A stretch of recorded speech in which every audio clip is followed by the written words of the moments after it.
Good evening, welcome to smart Maruti magics YouTube channel. ఒకసారి ఈ question చూడండి. ఎన్టీపీసీ ఆర్ఆర్బి 2021లో ఇచ్చారు కోడింగ్ క్వశ్చన్. మార్చ్ని హెచ్ఎంసిఆర్గా కోడ్ చేస్తే ఏప్రిల్ కోడ్ ఎంత? మార్చిని హెచ్ఎంసిఆర్గా కోడ్ చేశారు, ఏప్రిల్ కోడ్ ఎంత?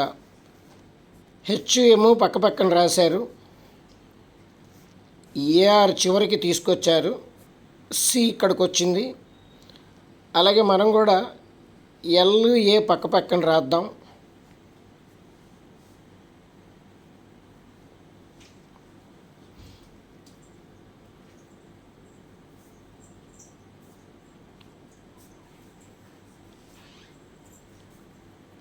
పిఆర్ చివరిలో రాద్దాం, ఐ తీసుకొచ్చి ఇక్కడ పెడదాం. ఎల్ఏఐ పిఆర్ ఆన్సర్ అవుతుంది.